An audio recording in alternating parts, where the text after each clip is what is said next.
If you're interested in turning your product shots into AI animations, then this might be the video for you. Using this one tool, I've managed to reuse my old product shots and turn them into animated product videos. And this way I can use it for mood boarding or upselling for my next projects. In this video today, I'll show you how I apply product work with AI, how you can make the product animations yourself, and also what prompts I use to get these amazing effects.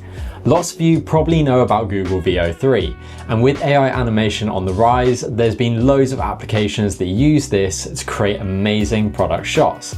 But there's one in particular which is called LTX Studio, which I've been using to build those animations, but also apply them into a mood board situation that I can use for my projects. As I mentioned before, you guys need to get your product shots ready. So I'm using some of my older ones from previous projects, but you can of course use your camera or phone to capture things from home.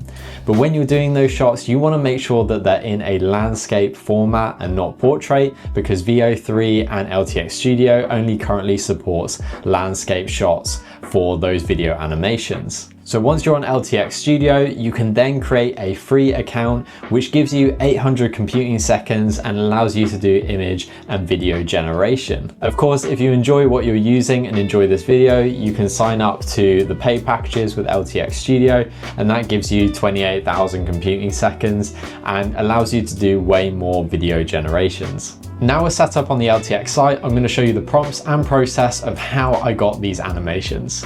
Once you're on the home page, we just need to go down to this big panel here that says generate videos and click that, and we're now on the video editing page. And as you can see, there's a few things down the bottom that we do need to change so that we can make this better quality for our output with the animation. The first change we need to make is we need to change this LTXV to VO3 fast. And this will allow us to create videos at a much lower cost, but still keep the quality of our content. The other thing you'll need to do is change it from 720p to 1080p for HD quality. We can also have auto-generated audio on the content, but personally I like to turn this off, and then I can add my own audio and sound effects to the visuals depending on how it outputs. And like I said before, our content needs to be in a 16:9 ratio in landscape, so don't upload your portrait shots or this will affect the overall visuals. We can then drag our image into the start frame, and this is the shot that I'm going to be using to create our animation.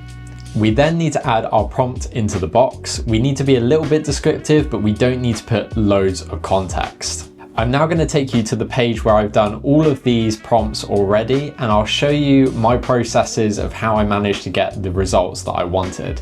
So when I started prompting, I did some very basic things at the beginning. I just put in this parameter, which was water droplet moves towards camera and then travels through droplet to reveal product. And the results came out okay-ish. But the problem was I wasn't being descriptive enough, but I did need to know how the actual output looked. And it did okay, because it did show me a water droplet and the product did appear, but the product then changed. So we needed to adapt this a little further. You can see that I experimented a few times with lots of different things, and it was more to do with getting the right wording for the beginning bit, because I wanted there to be a black screen. And it wasn't until I said remove product at the start that I eventually got some ideas of seeing it with a black screen at the start and then the water droplet then appears. But then I also realized that it would be better if the water droplet had more textures to it and looked a little bit more interesting than just a floating orb. So then I added in things about minerals in there, which added lots of details into the water droplet. But it wasn't until I got a bit further down here and I actually put in this parameter, which says starts with a black screen, a single liquid water droplet with minerals falls, floating towards camera, and then the camera warps through the droplet to reveal product placed on a gentle water rippling surface. And this is the shot that it ended up using, and you can see that the output is so good. but it was only because I changed those descriptions a little further, but I managed to get it so that the water droplet actually came down towards the camera, we went through it, and you saw the product reveal on a water surface. So it looks amazing when you do get it right, but obviously you do need to experiment with these things to output a really good result. Now moving on to my second product shot, this was actually really easy to set up, and I think that's because the environment is a lot more relatable to natural scenes that you may have in your bathroom. So I've got this pink shampoo bottle with pink tiles in the background and it's sat on a shelf. And it was really simple to set up with the parameters, so I followed what I learned from earlier in the water serum shot. And I use these parameters, which is a slow zoom in with steam in the room, which disappears and reveals the product dripping with soap suds. And I actually found that the results first time were amazing. You know, you've got steam in the room and it did exactly what I wanted it to do, where the soap suds were dripping off. The only things that I wanted to experiment with more is just more steam. But I was actually pretty happy with these end ones because there was so much more steam that seemed to appear at the beginning, and then we had some great soap suds dripping off the product. So it just shows you that you can actually get good results very, very quickly if you have the right parameters there, and the results look fantastic for your mood boards or ideas or showing to clients how you want to demonstrate your product videos. Moving on to my third and final image, I had this perfume bottle which I shot, and it had honey dripping from it and some flowers in the foreground and background. But to bring this alive, again, I wanted to put a prompt in that made the petals flow around and honey drip from the trees. But you can see already that from doing a very simple prompt, I managed to actually get this movement quite easily. And I put video starts by zooming towards the product with tiny white petals flowing in the winds and honey dripping from the trees. And you can see how LTX Studio managed to pick up on the honey elements in every single one of these prompts, and also managed to get petals continuously flowing and sometimes even engaging with the product and branches itself.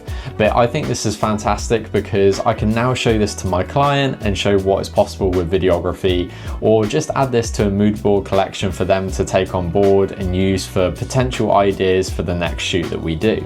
The other great thing about LTX is you have this panel at the top which allows you to do storyboards and timelines. So currently we're in GenSpace for creating videos, but what we can do is go to the storyboard and now create a new storyboard based on what we've generated. What I like to do is click on blank storyboard, but if you had no idea what you wanted to do for your sequence, you can actually use an AI guided approach to describe what you wanted in your scene, and it would help you out by generating some images and videos for that.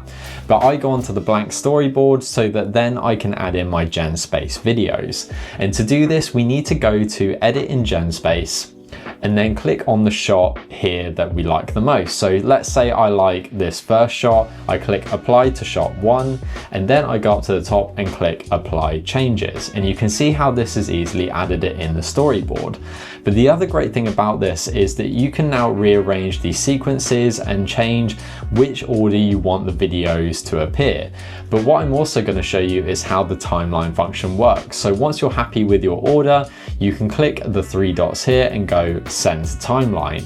And this will help by laying out the whole sequence for you in one fluid motion, and you can present this to your clients in terms of how you want the actual sequence to go shot by shot, and also what your idea and vision is for the overall project. And I really think this is a great modern way for photographers and videographers to display their work, because it gives you a better visual understanding of your approach to things. Obviously, everything can't be 100% accurate, but what the client always wants to see is some idea and visual interpretation of what you want to do, and LTX has a really great way of doing this. That's it for today, guys. I really hope you enjoyed this video and hopefully learned a few ways you can use your product shots with AI and also apply them to storyboarding.